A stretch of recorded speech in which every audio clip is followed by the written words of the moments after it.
In today's video, you'll hear part 2 of my interview with financial advisor Tracy Lounsbury, where we'll be discussing why Dave Ramsey's retirement approach seems to be so at odds with facts and data. You mentioned Dave Ramsey, right? I'm going to pivot here, unless you have a comment on that. No, it's good. Okay. So you mentioned Dave Ramsey. Loved your Dave Ramsey video. I've been following Dave for a long time. I've read 2 of his books. And I think Dave, and we will probably agree on this, I think Dave actually has good advice generally for things like getting out of debt, right? Generally, I understand leveraging debt as a business owner, do it all the time. General advice, getting out of debt, saving for retirement, general advice is good. But I think where he really falls short, and if anybody watches David McKnight's video here, you'll know. So where he falls short is the absolutes, right? He talks in absolutes. Nobody should own permanent life insurance. Nobody should have annuities. And then in quotes on his website says possibly variable annuities. So I took a little page out of your book recently, and I did a video called why Dave Ramsey's wrong about annuities. And I got a lot of hate for it. You mean family members that follow Dave. And there's a sense here where I wasn't trying to necessarily attack Dave. I'm just calling out information as I see it through data, facts, statistics, whatever. And so on his website, he has a whole article about annuities, and it was riddled with inaccuracies. Why do you think it is that somebody, and maybe this is a very open-ended question here, somebody like Dave is so against something where if you look at it the right way and you follow facts and data, it proves him wrong? Why do you think he's been on this crusade against it for so many years?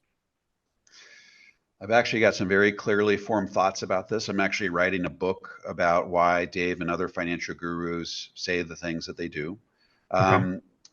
So don't one give us of the too things, much. Don't give us too much. I'm not giving you too much, but one of the things I will tell you is that, Dave Ramsey is trying to appeal to a very broad audience. And in the process of doing so, you can't connect with everybody if you say, well, annuities work in scenarios A, B, C, and D, but not in E, F, G, and H. Okay. Right. Now all of a sudden people are thinking, oh, well, there's actually nuance to financial strategy. And if nuance is what's required, then maybe Dave is not my guy. Maybe I need to go out and find a comprehensive, balanced financial advisor who can give me a customized strategy for my situation. He has to be able to convey to the masses that this is easy stuff, broad stroke principles. If you follow them, you're going to be in great shape. I think that's one of the problems. I think the other one is he's just got to make it.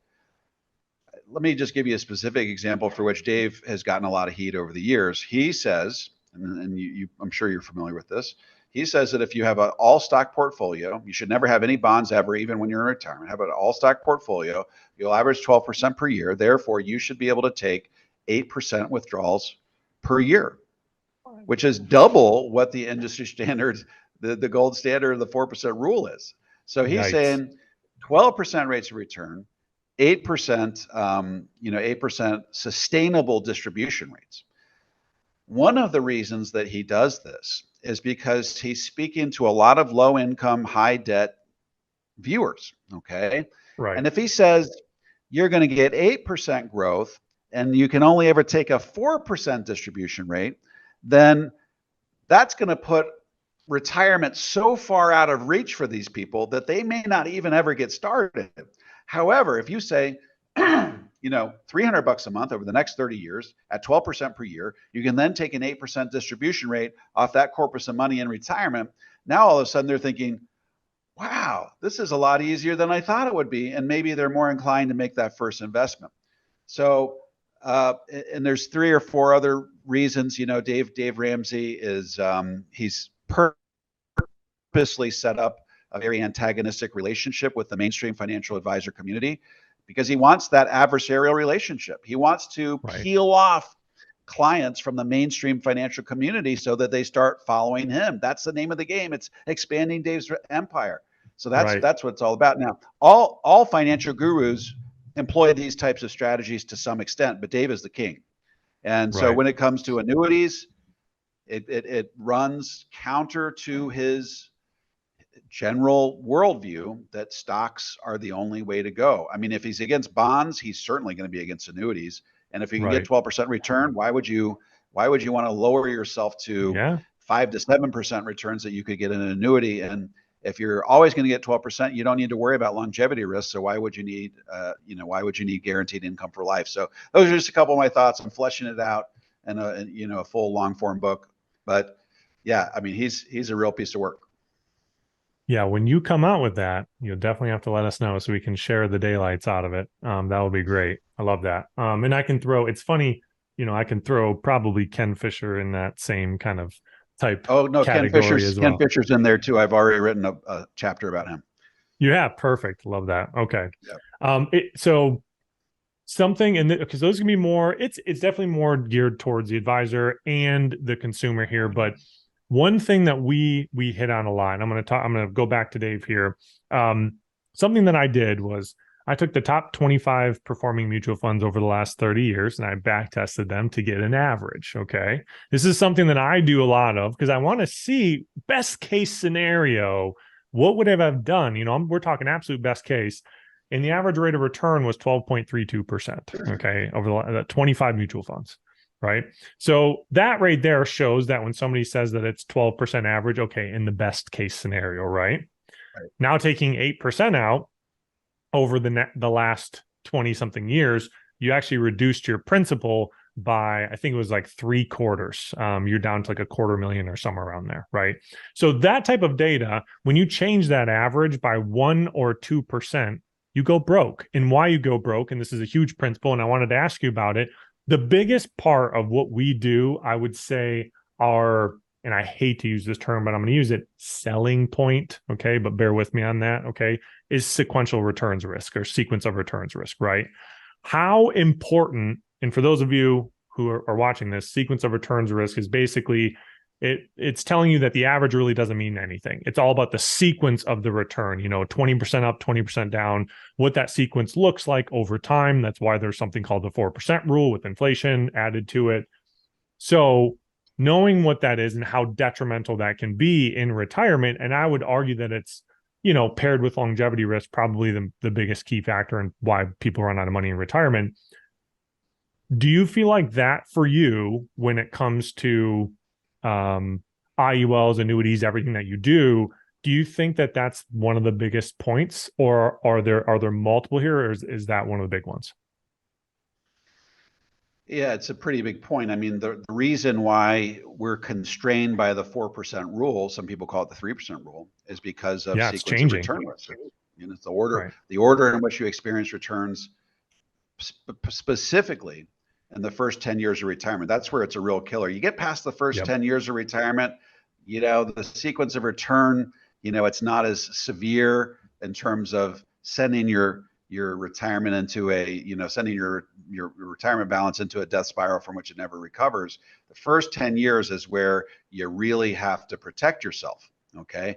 And the 4% rule would not be the 4% rule if we didn't have to worry about sequence of return risk. It might be the 6% rule, or it might be the 8% rule. But way back in the day, before William Bengen created the 4% rule, people used to stick their finger in there and they'd say, hey, what have historical returns been in the stock market? And whatever answer you came up with, that was the sustainable withdrawal rate that you could experience moving forward. So if you said, hey, 8%. The stock market over the last 50 years did 8%, I can take 8% out. So that was sort of how we did it. So it's all about sequence of return. The idea, and just to give you an example, a real life example of what would happen if you put 100% of your retirement in stocks, like Dave Ramsey's recommending, and you took an 8% distribution rate, like Dave Ramsey's recommending, and your hope is to get your money to last for 30 years in retirement, you would have a 36% chance that your money would last through life expectancy. So this is the reality of what Dave Ramsey's recommending. That means you have a 2 in 3 chance that you are going to run out of money before you run out of life. Okay. And so at that point, you have to eke out an existence on Social Security alone, which is not an awesome way to, spend your golden years. So it's all about sequence of return. That's why we have these types of financial instruments. The IUL works great because if you have enough time to save 3 or 4 years worth of living expenses in that IUL, you can live out of that IUL as you're, allowing your stock portfolio to recover. If you have 3 or 4 years, that can increase your sustainable withdrawal rate up to 80% with a 95% chance you'll never run out of money. That's unbelievable. Right. You want to have a 100% chance you'll never run out of money. Take your pension and your Social Security, subtract that from your lifestyle, bridge the gap with a guaranteed lifetime income annuity. I'm not telling you anything you don't know. And that gives you a 100% chance that you'll never run out of money. So I tell people, hey, if you're already retired, you can't do the volatility shield concept. So let's get you an annuity. If you're younger, put 30% of your retirement savings into an IUL, build up 3 to 4 years worth of living expenses in that IUL by the time you retire, and then you can double your withdrawal rate to 8%, but not doing it the Dave Ramsey way. Right. Yeah, that's awesome. It's something that it's hard for people to wrap their head around sometimes, the sequence of return. Like I hear a lot of people say, well, 4%. What do you mean 4%? That's not enough. I think I don't know if you follow David Blanchett at all on LinkedIn. Good dude to follow, has a lot of good data out there. I believe he just posted a study that how out of most retirees, how many of them believe that they can receive 10% in income a year. And it was an alarming amount. Like it was something like, it was something over 50% of people. Yeah. And it's a reality check, it's that kind of accumulation stage versus the decumulation stage, and your investment strategy being completely different. I wanted to ask you, and we'll wrap up here. So when a retiree gets to the point where they are decumulating those assets, right? Warren Buffett has a great quote out there. Love him or hate him, I don't really have an opinion on him. And it's why would you risk what you have for something you don't need? Pretty common quote from him. So my question is, when somebody gets to that stage, what is your normal process for understanding somebody's risk tolerance? I'm sure you run through a risk profile. What are some major key points that you use when determining what they're comfortable with? Yeah, we do have a traditional risk profile, but by the time I'm done educating them, this is probably what they're going to end up doing. Okay. Right. They're going to have a fixed index annuity that's going to be deferred during a Roth conversion period. We're going to be using an annuity that has a piecemeal, what I call a piecemeal internal Roth conversion in my book, Tax Free Income for Life. Mm-hmm. So they're going to be deferring that until the Roth conversion period is done. That might be 4, 5, 6, 7, 8 years.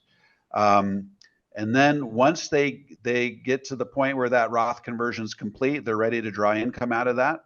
They are going to couple that tax-free income with Social Security and a pension. If they have a pension, they're not going to be 100% tax-free. If they just have Social Security, they're probably going to be tax-free. In the meantime, we're leaving money in the stock market because now that we have the annuity, they have the luxury of watching that stock market go up and down. We're probably going to take as much risk as we can. It's going to be pedal to the metal, high octane, because we got to get that money to last the full 30 years of their retirement. In the meantime, we're funding an IUL probably over 5 to 7 years. That's also going to be functioning as a sort of a volatility buffer. So really, you're using your stock portfolio to pay for shock expenses. It's your discretionary account. So you might be an aspirational expense. You want to go take the kids to Disney World, or you have to plug a hole in the roof. Either way, that's what the stock market money is going to do. But we need that to last a full 30-year retirement. So the IUL and the annuity are going to work in concert to allow us to take as much risk as we can in that market so that it'll last through life expectancy. In the meantime, we have safe, productive money inside the annuity, inside the LIRP, that are going to give us the luxury of taking all that risk in the market. Okay, folks, that was the end of part 2 of my interview with financial advisor Tracy Lounsbury. If you want to learn more about how to adopt a balanced, comprehensive approach to tax-free retirement that shields you from the impact of higher taxes down the road, head on over to davemcknight.com and click on the Connect with an Advisor button. I'm happy to refer you to an advisor in the Power Zero network that has been trained, vetted, and qualified personally by me. If you're a financial professional and want to learn more about how to become a certified Power Zero advisor, head on over to powerzero.com and opt into my free 3-part video series. If you have any comments or questions, feel free to drop them into the comment section below. I'll respond to every single one of them personally. And don't forget to click like, subscribe, and the bell so you never miss a video. This is Dave McKnight. I look forward to seeing you on the next video.